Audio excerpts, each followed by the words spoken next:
Inovasi Radio FM Magetan, Family Radio, radio keluarga Anda.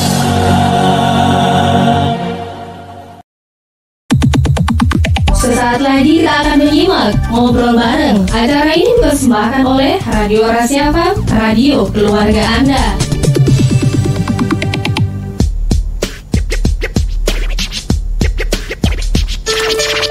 Rasi 90,6 FM Radio Keluarga Anda. Selamat siang sahabat Rasi. Sesuai dengan janji saya di sesi yang pertama tadi, kita bakal ngobrol bareng RSUD Dr. Saidiman Magetan, yaitu dengan tema penyimpanan obat secara baik, benar, dan being used dead, sahabat Rasi, atau BUD, ya kan. Nah, karena sudah ada narasumber kita dari RSUD Dr. Saidiman Magetan, ini ada Mbak Ririn Widiasari. Selamat siang Mbak Ririn. Selamat siang. Nah, saya panggilnya Mbak Ririn aja ya. Rini. Siapa? Rini. Mbak Rini. Iya. Oh gitu. Dan ada juga Mas Agung ya. Selamat siang Mas Agung. Ya, selamat siang. Ini dari apoteker RSUD Dr. Saidiman Magetan. Ya. Nah, tentunya kita akan bicara mengenai obat-obatan nih kalau gitu ya kan. Nah, tentunya kabarnya sehat untuk siang kali ini. Alhamdulillah. Tadi perjalanannya dari rumah sakit langsung ke sini ya tadi ya. Langsung kesini. Alhamdulillah. Dan tentunya untuk siang kali ini Saudara Rasi, untuk Anda yang bisa bertanya silakan di 0351 896 137 atau di WhatsApp-nya di 0811 30 20 906. Nah, Anda juga bisa nonton visualnya di aplikasi Xpace Radio dan juga di rahasiafm.co.id. Nah, bicara soal penyimpanan obat secara baik dan benar ya kan. Ini bagaimana cara menyimpan obat yang baik dan benar? Mungkin siapa dulu Mbak Rini? Nih, boleh. Silahkan. Ini kan keterkaitannya menyimpan obat secara baik benar ini kan berkaitan dengan kualitas obatnya. Intinya kalau obat itu pertama dari pabrik penyimpanannya sudah benar, distributor sudah benar, kita bicarakan karena kita di rumah sakit juga sudah benar, alangkah sebaiknya penyimpanan obat di rumah juga benar iya. Supaya tidak rusak dan untuk menjaga kualitasnya. Untuk cara menyimpannya ada beberapa ya. Untuk yang baik dan benar itu, simpan obat dalam wadah atau kemasan aslinya, jangan melepas etiketnya. Kenapa seperti jangan melepas etiketnya? Karena di etiket atau di leaflet itu terdapat berbagai informasi tentang isi obatnya, kandungan atau isi sama sih, fungsinya, efeknya, kadaluarsa, mungkin ada juga yang BUD-nya juga. Gitu. Terus kemudian perhatikan petunjuk penyimpanan yang ada di leaflet itu. Ada penyimpanan di leaflet itu, ada yang suhunya 25 sampai 30 derajat Celcius dalam ruangan biasa, artinya dalam ruangan biasa, sejuk dan terlindung dari sinar matahari ya Mas ya. Jadi obatnya itu tidak boleh langsung terpapar sinar matahari biar tidak rusak ya Mas ya. Dan ada obat tertentu yang disimpan dalam suhu 2 sampai 8 derajat Celcius, berarti harus di lemari pendingin. Tapi bukan freezernya loh, nanti kalau freezernya jadi es nanti obatnya. Kemudian ada lagi ya, simpan obat di kotak atau wadah khusus yang intinya seperti tadi sesuai suhu penyimpanannya. Jangan diletakkan di atas elektronik kayak gitu ya. Kemudian jangan diletakkan yang mudah dijangkau anak-anak, karena anak-anak kan belum tahu itu mainan atau minuman kayak gitu, takutnya kalau keminum kayak gitu. Seperti itu. Terus kadang kan ada yang bepergian di mobil pergi ke luar kota, jangan simpan obatnya terlalu lama di dalam mobil. Nanti karena suhu mobil kan tidak stabil, nanti kemungkinan obatnya akan jadi rusak kayak gitu nggih. Kemudian sebelum menyimpan obat, pastikan mengecek dan memperhatikan tanggal kadaluarsanya. Jangan sampai kita menyimpan obatnya itu sudah kadaluarsa kayak gitu. Kemudian kita harus memperhatikan jika ada tanda-tanda kerusakan obat kayak gitu. Seperti itu. Jadi harus detail bener ya cara menyimpannya sesuai dengan aturan yang sudah diberikan sama dokternya. Umpamanya dokter harus ditaruh di tempat suhunya sekian, harus ditaruh tenan. Nah, tentunya untuk saat ini di apoteker di Rumah Sakit Dr. Saidiman Magetan ya kan, mungkin ada pasien yang mengambil obatnya ya karena antrian yang panjang ya kan, apakah bisa untuk diambil besoknya atau lusanya ini?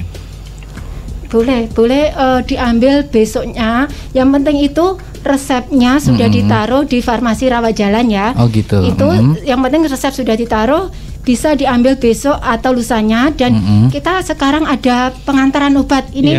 Kemarin sudah launching loh, sama Bapak Bu Hati kayak gitu. Wah, nah ini seperti apa nih sebenarnya programnya? Program maksudnya antar gimana? Obatnya ini. Ini kita kerjasama dengan kantor pos ya Bu Rini. Gitu. Gitu. Okay. Jadi untuk yang rumahnya jauh nanti bisa obatnya diantar gitu ya. Bisa diantar. Nah, bagaimana dengan kategori obat-obatan dan cara penyimpanannya?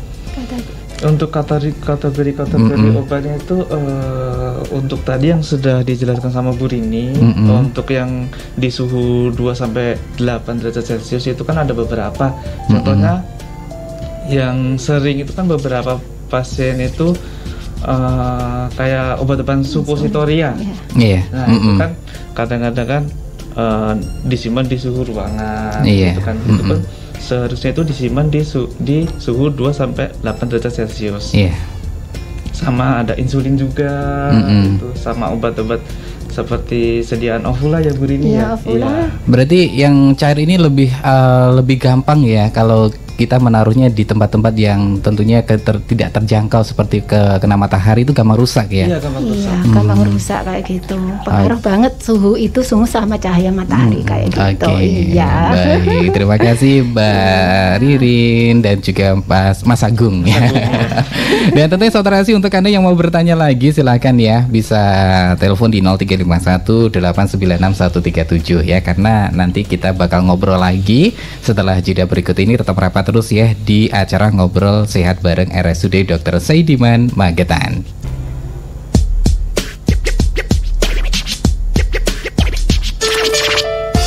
Oke, Resi 90,6 FM Radio Keluarga Anda. Saudara Resi masih di program Ngobrol Sehat bareng RSUD Dr. Saidiman Magetan dengan tema penyimpanan obat secara baik, benar, dan beyond use date, Saudara Resi, atau BUD. Nah, tentunya masih bareng Mbak Ririn, Mbak Rini ya, Mbak Ririn aja, Mbak Ririn. Mbak Rini, juga ada Mas Agung ya kan. Nah, tadi kita sudah beberapa kali sudah menjelaskan bagaimana cara menyimpan obat yang baik dan benar ya kan. Nah, ini juga ada pertanyaan dari pendengar Radio Rahasia FM. Ini dari Takeran, mau tanya, dia pengguna atau menyidap yang namanya darah gula. Nah, dia setiap hari harus suntik insulin. Nah, apakah untuk jarumnya ini satu kali pakai atau harus ganti setiap kali suntik ini? Soalnya dari kedokteran belum dijelaskan gitu, mohon dijelaskan ini. Terima kasih. Untuk pemakaian jarum suntiknya memang idealnya itu setiap kali pakai harus dibuang. Tapi kan berhubungan dengan biaya tokos juga ya Mas ya. Iya betul. Intinya bisa dipakai beberapa kali. Intinya kalau disuntik itu masih obatnya bisa keluar, tidak macet.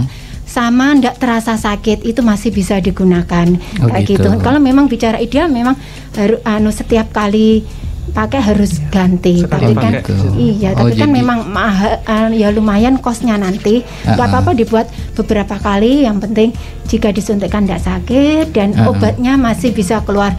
Ada beberapa pasien kami yang datang ke farmasi mengeluh, obat insulin saya kok nggak bisa keluar, macet. Ternyata saya jelaskan, saya ganti dengan yang baru, itu bisa dipakai lagi. Jadi kayak gitu. Jarumnya harus, kalau tidak bisa dipakai harus diganti ya.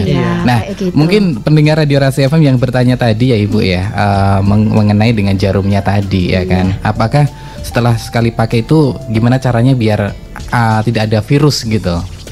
Setelah pemakaian. Oh gitu. Iya, yang mungkin jarang ganti, mungkin karena masih bisa keluar tadi, masih tidak sakit tadi. Nah, gimana cara tipsnya mungkin? Intinya nanti setelah dipakai kan ditutup lagi. Terus untuk penyimpanannya kan, untuk penyimpanan obat yang insulin yang setelah dimasukkan jarum, setelah dipakai itu di suhu biasa aja, nggak usah ditaruh di dalam lemari pendingin kayak gitu.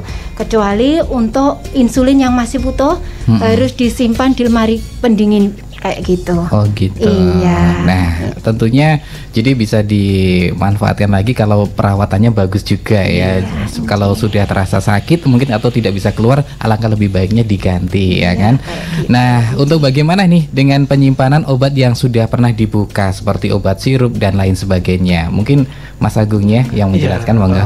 Untuk obat-obat yang sudah dibuka tadi ya, seperti contoh sirup, itu untuk amannya sih sebelum kita kasih sirupnya itu biasanya itu kita kan ada informasi obat. Iya. Pemakaian untuk sirup itu hanya digunakan setelah dibuka hanya untuk 7 hari. Gitu. Iya. Contohnya lebih banyak itu kayak antibiotik, itu kan dioplos. Nah, itu hanya dipakai untuk 7 hari saja. Seperti itu. Oh gitu. Jadi setelah dibuka itu harus sampai 7 hari saja ya. Tapi kalau sudah lebih 7 hari harus dibuang dan harus diganti yang baru juga. Iya, jangan dikonsumsi lagi. Nah, biasanya ya boleh Mas, saya nambahkan dulu, Mas? Iya, boleh, monggo. Yang itu untuk 7 hari itu saya tambahkan untuk sirup kering. Oh gitu. Iya, sirup kering itu biasanya antibiotik, ada beberapa obat lain yang juga perlu ditambahin dengan air. Kayak gitu, setelah ditambah dengan air, tahan sampai 7 hari, 7 sampai 4 hari. Tapi dia dilivet itu biasanya banyak yang 7 hari dan ada yang tertulis stabil jika diletakkan setelah dikasih air, stabil diletakkan di lemari pendingin. Ada yang juga enggak masalah. Kayak gitu. Untuk sirup yang bukan sirup kering itu bisa lebih lama dari sirup tersebut. Sirup yang diteduh tadi ya. Iya, itu sama nanti harus ditutup sama ditutup dengan benar, sama kalau ada tumpahan di botolnya dibersihkan, itu bisa tahan sampai 35 hari kayak gitu. Tapi jangan ditaruh. Untuk yang sirup biasa jangan ditaruh di kulkas. Kadang kan mungkin ada banyak yang salah persepsi, saya taruh di kulkas akan lebih tahan lama. Tapi kadang ada beberapa obat yang akan rusak jika ditaruh di suhu yang rendah kayak gitu. Jadi untuk sirup biasa ditaruh di, yang penting suhunya suhu kamar, enggak langsung terkena sinar matahari bisa sampai 35 hari. Tapi dengan syarat kita harus waktu mau memakai dilihat dulu apa ada nanti berhubungan dengan kerusakan obat, yaitu perubahan warna, bau dan rasa.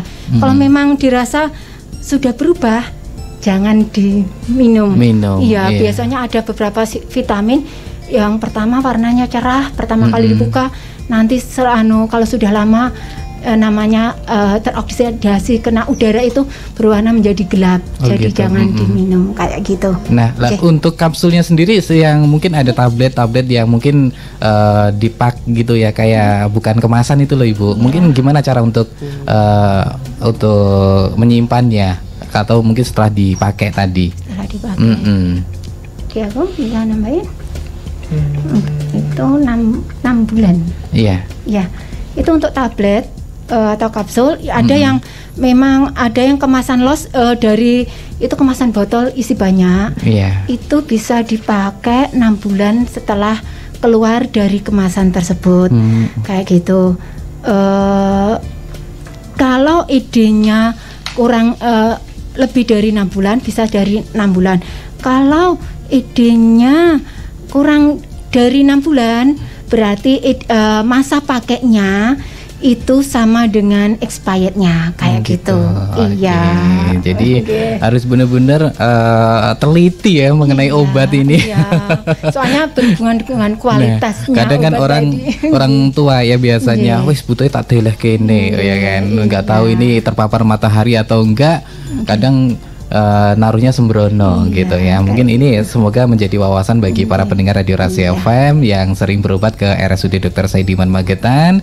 Nah, kalau belum tahu cara pemakaian nanti bisa konsultasi langsung ya dalam pengambilan obatnya di RSUD Dr. Saidiman. Bisa konsultasi langsung ke apotekernya atau kalau memang pas enggak ke rumah sakit Saidiman bisa tanya ke apoteker. Apoteker itu bisa di apotek, bisa di klinik atau bisa di rumah sakit.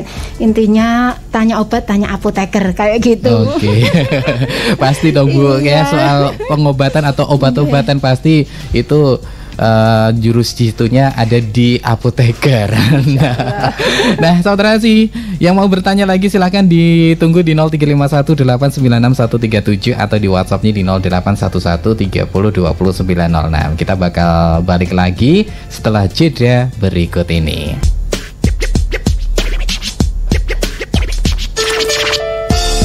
Resi 90,6 FM Radio Keluarga Anda. Saudara sih masih ngobrol sehat bareng RSUD Dr. Soidiman Magetan dengan tema penyimpanan obat secara baik, benar, dan beyond use date. Saudara sih, dan tentunya masih bareng Mbak Rini dan juga Mas Agung. Nah, ini kembali ada yang bertanya lagi. Mungkin karena ada Mas Agungnya mungkin. Nah, betul. Selamat siang Mbak Rini sama Mas Agung. Saya mau tanya ini mengenai saya ini penyakitnya diabetes, lalu dapat obat lantus setelah dipakai, apakah disimpan di lemari pendingin atau di luar ruangan suhu? Terima kasih dari 9672, nggak ada namanya. Monggo, siapa? Ya, seperti yang saya jelaskan tadi, insulin atau sama jaga dengan lantus. Untuk yang sudah dibuka itu tidak perlu disimpan di lemari pendingin, cukup di suhu ruangan yang tidak terkena cahaya matahari langsung kayak gitu ya. Untuk lantus yang masih utuh itu harus disimpan di lemari pendingin. Untuk lantus yang sudah kepakai bisa bertahan sampai 28 hari sampai 1 bulan. Betul, ya. Setelah 1 bulan itu nggak boleh dipakai. Ini harus penting untuk kita ketahui, kalau membuka obat yang nanti nggak langsung dipakai habis, kita tulis tanggal pertama kali kita memakainya. Kan biar tahu nanti ini sudah lewat 1 bulan atau belum, kayak gitu. Nah, tentunya juga mungkin para pendengar dan juga dari salah satu pendengar Radio Rahasia FM juga salah satu pasien di RSUD Dr. Soidiman Magetan, ya kan? Mungkin setiap harinya mungkin 1 bulan sekali atau 2 minggu sekali melakukan check up, ya kan? Nah, tentunya kalau obatnya setelah kontrol yang pertama diberi obat, ya kan? Dan nanti di kontrol yang kedua ternyata obatnya masih, apakah harus diganti yang baru atau mungkin harus konsumsi yang lama dulu baru dihabiskan?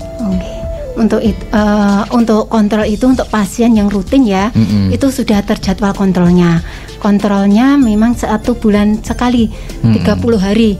Itu memang sudah terjadwal. Waktunya kontrol itu pas obatnya habis. Pemberian obatnya untuk pasien yang kronis, pasien yang seperti diabetes kayak gitu, pengobatannya obatnya untuk 1 bulan. 1 bulan. Nanti obatnya habis, nanti baru kontrol. Ya sudah terjadwal. Gitu. Jadi harus tetap ganti yang baru ya intinya. Iya. Obatnya ya mungkin ada yang mungkin sehari lupa nggak diminum, ya kan. Intinya kalau memang dari kontrol di tempat lain atau apa, kalau memang konsumsi obat atau sebelumnya obatnya sebaiknya dibawa dan dikasih tahu obat ini sama atau enggak kandungan obatnya. Kalau obatnya sama ya sudah dipakai yang dulu enggak apa-apa, nanti baru lanjut. Yang penting kan belum kadaluarsa kayak gitu. Oh gitu. Iya. Baik, terima kasih Mbak Rini. Iya. Dan kita beranjak ke Mas Agung karena kayaknya keidolanya Mas Agung. Iya. Nah, Mas Agung, bagaimana nih ciri-ciri obat yang tentunya sudah tidak bisa dikonsumsi karena mungkin terlalu lama penyimpanannya? Mungkin biasanya untuk penyakit mah kan biasanya kalau minumnya selagi kambuh, ya kan? Seperti itu gimana caranya, Mas? Kan ciri-ciri obat rusak itu kan obat kan ada beberapa sediaan nih. Contohnya kayak tablet.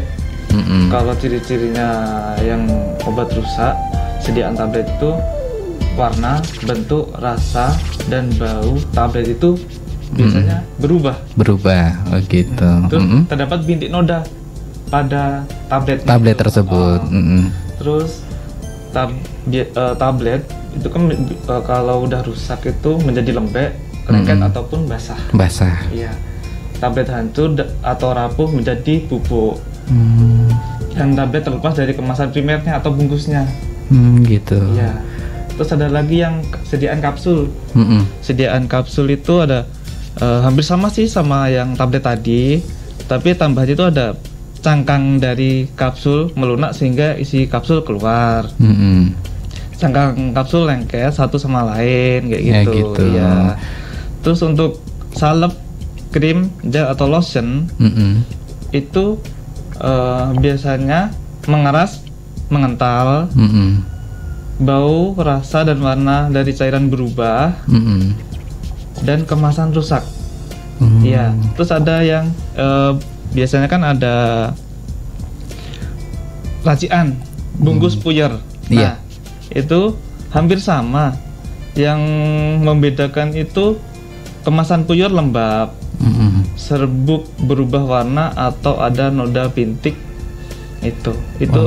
Kurang lebih seperti itu untuk ciri-ciri obat yang rusak. Ya. Jadi harus teliti ya sebelum kita konsumsi, jangan sampai kita keracunan ya Mas ya.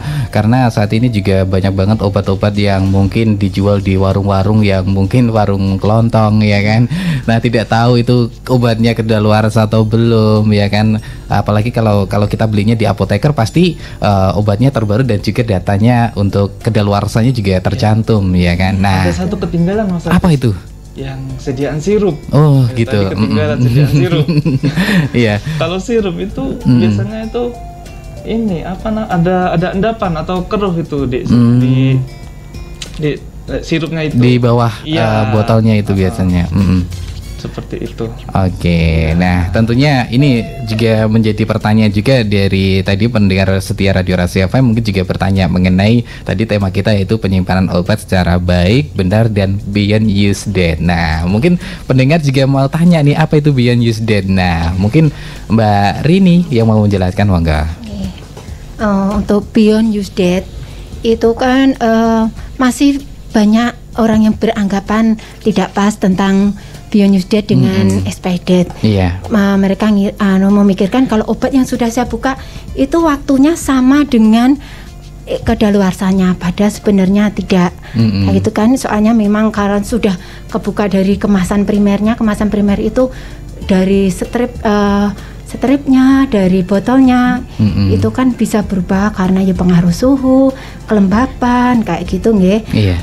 Untuk ED kita pertama untuk ED sama kadaluarsa dulu ya.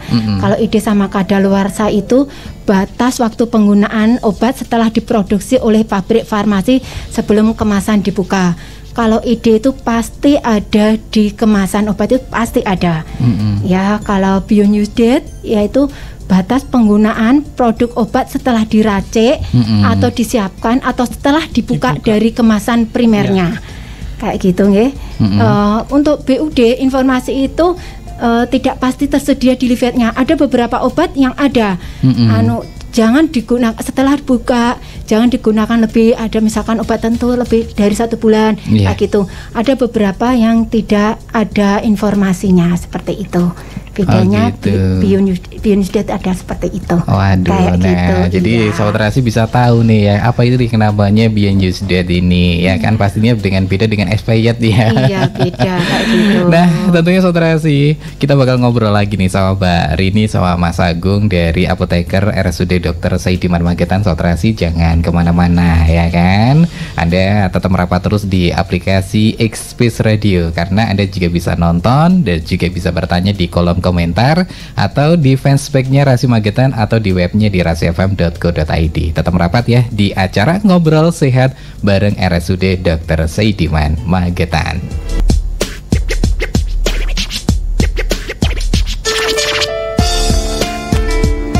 Oke, Rasi 90,6 FM Radio Keluarga Anda. Saudara Rasi masih ngobrol sehat bareng RSUD Dr. Saidiman Magetan dengan tema penyimpanan obat secara baik, benar dan beyond use date. Saudara Rasi. Nah, pastinya masih bareng Mbak Rini dan juga Mas Agung dari bagian apoteker di RSUD Dr. Saidiman Magetan. Nah, tadi kita sudah bicara soal yang namanya beyond use date ya, Ibu ya. Mungkin mengenai perbedaan tadi kan ada perbedaan dengan expired ya kan. Tentunya obat-obatan yang tentunya expired itu gampang dilihat ya Kak di kemasannya.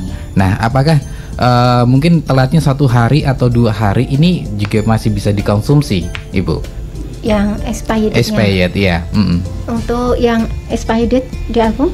Iya, untuk kalau untuk obat-obat expired, kalau udah expired ya lebih baik itu jangan diminum lagi. Iya. Gitu.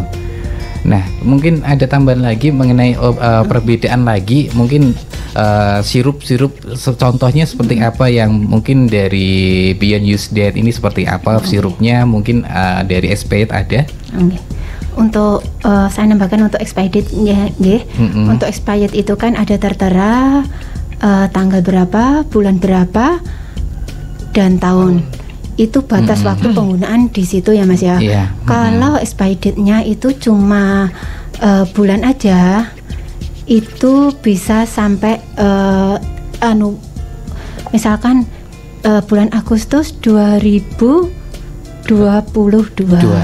itu bisa masih dipakai sampai akhir Agustus kayak gitu. Kalau tidak tercantum tanggal. Tapi kalau tercantum tanggal, sebelum tanggal tersebut tidak boleh digunakan.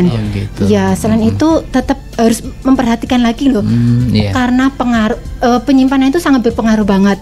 Walaupun belum expired, kalau penyimpanan kita tidak benar, seperti tadi ada tanda kerusakan, walaupun belum expired, kalau ada tanda kerusakan, sebaiknya jangan dikonsumsi kayak gitu. Soalnya memang penyimpanan itu sangat mempengaruhi mutu dari kualitas obat tersebut kayak gitu. Nah, berarti kalau kita membeli obat di apoteker ya, mungkin seperti vitamin, sirup ya kan, itu ada expirednya sampai tanggal bulan September ya kan. Jadi walaupun tetap di bulan September sampai akhir tetap bisa dikonsumsi ya. Bisa. Betul, jadi bisa kalau baru dicantumkan tanggalnya sampai tanggal 22 September harus sampai tanggal 22 September harus dibuang gitu ya. Nggak boleh digunakan. Oh gitu. Nah, tentunya itu Sahabat Rasi. Jadi untuk Anda yang mungkin sering beli obat vitamin atau sirup untuk obat batuk ya kan. Nah, dilihat bener-bener ini ya, masa kedaluarsanya dipastiin sudah aman atau mungkin sudah expired harus dibuang ya kan. Nah, tentunya ini bicara lagi soal beberapa lama jangka waktu untuk obat yang disimpan, baik yang sudah digunakan tadi seperti sirup obat batuk ya. Biasanya kan kita kalau batuk belinya di apotek ya, nggak melalui resep dari dokter. Nah, kalau sudah sembuh kita simpan lagi. Nah, walaupun kedaluarsanya nanti tahun 2023. Nah, apakah juga masih aman kalau disimpannya dengan cara baik? Monggo sih Mas Agung. Iya, kembali lagi terkait Beyond Use Date. Kalau itu semisal sirup yang bukan yang dioplos, itu kalau sudah dibuka itu maksimal yang setelah yang Burini tadi jelaskan itu hanya bisa dipakai 30 hari. Ya, 35 hari. Walaupun itu editnya masih panjang, itu kalau sirupnya sudah dibuka, yaitu hanya bisa dipakai 35 hari. Gitu. Tapi kalau untuk yang oplosan tadi itu hanya bisa dipakai 7 hari saja. Ya, kalau itu masih itu disarankan tidak dikonsumsi kembali. Ya. Nah, kadang kan orang tua yang mungkin sudah sepuh juga, mungkin karena tidak tahu sudah berapa hari mengkonsumsi obat tersebut.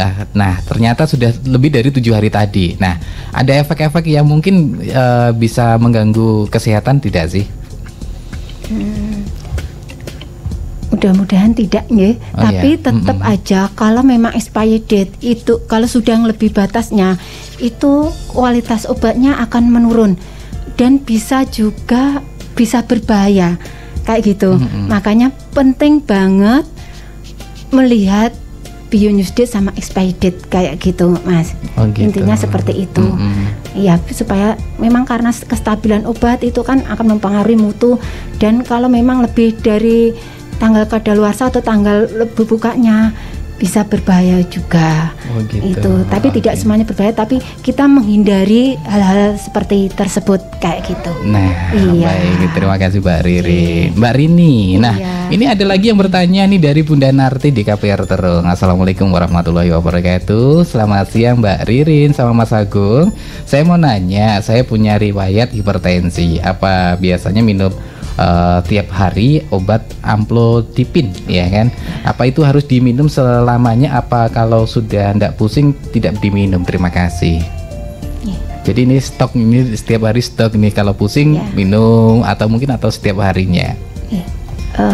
itu kan pasiennya kontrol rutin ya Mas ya. Kontrol rutin itu dokternya kan memang ngasih itu untuk maintenance itu untuk pemeliharaan. Kayak gitu. Kalau memang dari dokternya disarankan diminum terus, diminum aja. Soalnya untuk pemeliharaan supaya tensinya tidak naik dan tidak naik lagi kayak gitu. Intinya kalau tensinya stabil kan untuk memelihara kayak gitu. Iya, intinya jadi, untuk pemeliharaan.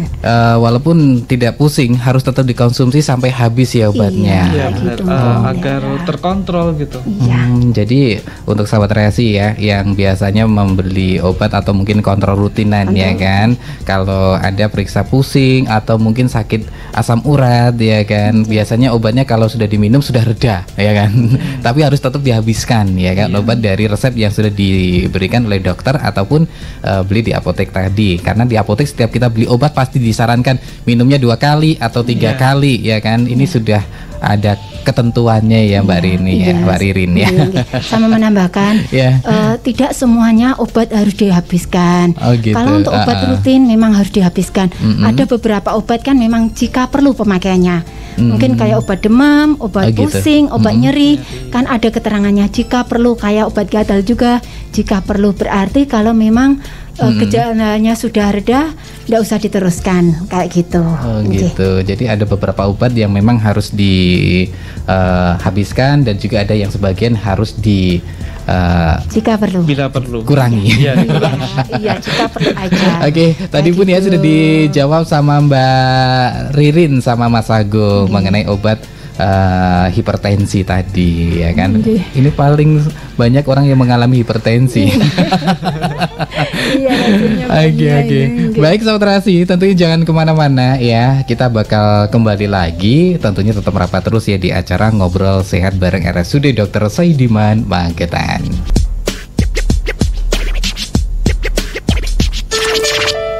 Resi 90,6 FM Radio Keluarga Anda. Saudara Resi masih di program acara Ngobrol Sehat bareng RSUD Dr. Saidiman Magetan dengan tema yaitu penyimpanan obat secara baik, benar dan beyond use date. Saudara Resi. Nah, ada Mbak Ririn lagi, Mbak Rini. Mbak Rini ya kan, kayak enaknya ganti nama ya. Jangan dibanjai saya. Sama Mas Agung Saudara Resi. Nah, bicara dengan beyond use date atau DUD nih, BUD. Nah, ini tadi juga belum selesai ya kan. Mungkin ada tambahan lagi mengenai BUD ini, Mbak Rini, monggo. Untuk BUD tadi kan sudah saya bilang tadi, untuk BUD itu informasinya bisa pertama dilihat dari leafletnya. Kalau leafletnya ada atau dari kemasannya sudah dituliskan, kita menyesuaikan dengan itu. Kalau memang tidak ada, kita bisa mencari informasi dari buku referensi dan literatur. Ini ada beberapa yang saya carikan dari buku referensi atau literatur. Mungkin untuk tiap literatur berbeda, tapi kita menggunakan yang ini ya. Pertama untuk obat non racikan. Obat non racikan itu pertama ada tablet dan kapsul. Untuk tablet dan kapsul maksimal BUD-nya 6 bulan. Artinya masuknya 6 bulan BUD-nya itu bila obat tersebut sudah dibuka atau dibuka dari kemasan aslinya, dari botol-botol itu bisa masih layak dipakai dalam jangka waktu 6 bulan. Tetapi bila tanggal kadaluarsanya yang tertera dalam kemasan itu ED-nya lebih singkat, berarti BUD-nya mengikuti ED tersebut. Yang kedua sirup tadi sudah dijelaskan nggih. Ada sirup kering sama sirup biasa yang bukan sirup kering. BUD-nya yang sirup kering tadi 7-14 hari, tapi rata-rata 7 hari. Kemudian untuk sirupnya yang biasa memiliki BUD-nya 35 hari. Kemudian salep atau krim itu BUD-nya maksimal 3 bulan. Seperti yang saya jelaskan tadi, kalau tanggal kadaluarsanya kurang dari 3 bulan mengikuti ED-nya. Kemudian ada obat racikan itu bisa puyer, bisa kapsul. Untuk racikan puyer dan kapsul, untuk kita menyarankan BUD-nya 1 bulan aja. Karena kan itu kan ada yang kapsul atau puyernya itu tunggal, ada yang campuran beberapa obat. Tapi kita juga tidak menyarankan jika puyer itu tidak dipakai atau digunakan, lebih baik nggak usah disimpan, karena memang untuk puyer itu kan karena gabungan beberapa obat, kita tidak tahu kestabilannya. Kita sarankan maksimal 1 bulan, dan bila tidak perlu nggak usah disimpan. Kemudian untuk racikan salep atau krim itu BUD-nya maksimal 3 bulan. Kemudian ada sediaan steril ya, sediaan steril itu kayak insulin gitu, termasuk itu BUD-nya seperti yang saya bulan yang tadi katakan, setelah dibuka atau disuntikkan itu 28 sampai 1 bulan. Dan penyimpanannya di suhu ruangan aja. Untuk tetes mata yang biasa yang bukan mini dos, itu BUD-nya 1 bulan. 1 bulan. Ya, kalau yang mini dos yang kecil-kecil itu BUD-nya 3 kali 24 jam. Ya, lebih dari itu jangan digunakan. Untuk tetes telinga, salep mata, BUD-nya 1 bulan. Gitu. Bila yang seperti saya katakan tadi, bila masa ID-nya masing-masing lebih pendek dari masa BUD tersebut, maka BUD mengikuti tanggal expired date. Terus tetap kita harus melihat jika obat mengalami kerusakan meskipun waktu expired date dan BUD-nya masih lama, sebaiknya jangan digunakan lagi. Ya, soalnya perubahan itu bisa karena disebabkan oleh penyimpanan, perubahan suhu, kelembapan dan cahaya matahari lainnya, kayak gitu. Nah, baik, terima kasih Mbak Rini ya sudah menjelaskan sedikit mengenai BN Yusden. Nah, ini satu pertanyaan mungkin Mas Agung yang menjawab ya kan, dari pendengar lagi nih. Kayaknya ramai banget hari ini. Alhamdulillah. Oke, ini mau nanya, kalau asam lambung minum saya itu Lansoprazol. Nah, ini diminum berapa kali sebenarnya dalam 1 hari? Mungkin Mas Agung monggo. Oh iya, untuk pemakaian Lansoprazol yang pertama itu mungkin ngikut saran perintah dokternya. Ini diminumnya berapa kali sehari, dan biasanya itu cukup untuk sehari 1 kali aja. Ya, dan diminum saat lambung kosong. Sebelum ataupun sesudah makan, selang waktu 15 sampai 30 menit. Karena itu mempengaruhi khasiat obat tersebut. Iya. Semisal nih habis makan langsung minum Lansoprazolnya. Nah, itu kan nanti kan khasiat obatnya itu tidak terpenuhi. Ya. Dan semisal asam lambung tidak ada, asam lambungnya tidak sakit, mending ya enggak usah diminum. Tidak usah dikonsumsi gitu ya. Oke, baik. Terima kasih untuk Mas Agung sudah menjawab pertanyaan dari Bunda Narti. Jadi sesuai dengan aturan yang sudah diterapkan oleh dokter atau mungkin di kemasannya ada ya untuk obat tersebut ya kan. Ya tentunya saudara sih untuk Anda ya. Jadi saat Anda mengkonsumsi obat dilihat dulu ya kedaluarsanya ya kan, cara penyimpanannya harus benar-benar baik, dan tentunya supaya jika Anda sewaktu-waktu membutuhkan obat tersebut tidak rusak ya kan. Nah, ini sebelum kita tuntaskan nih Mbak Rini atau Mas Agung ya kan, mungkin ada pesan untuk para pendengar Radio Rahasia FM. Nah, seberapa pentingnya sih masyarakat itu harus tahu cara menyimpan yaitu obat. Nah, monggo. Saya Mas ya. Iya, silakan.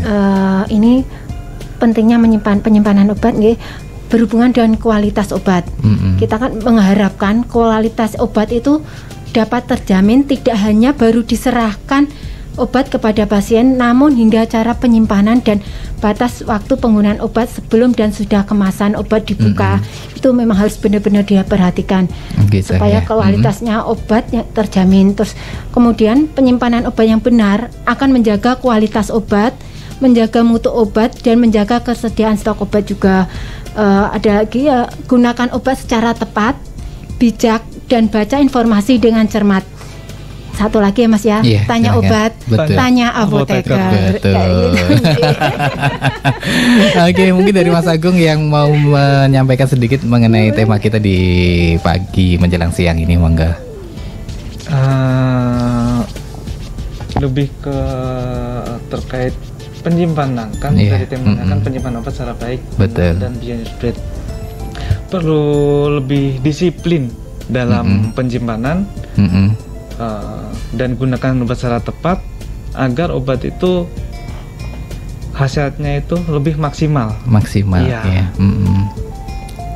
Dan kembali lagi seperti Bu Rini tadi bilang, tanya obat, tanya apoteker. Nah, baik, terima kasih untuk Mbak Rini dan juga Mas Agung dari bagian apoteker dari RSUD Dr. Saidiman Magetan yang tadi menyampaikan tema yang sangat luar biasa dari masyarakat yang sering menggunakan, yaitu penyimpanan obat secara baik, benar, dan tentunya beyond use dan saturasi ya.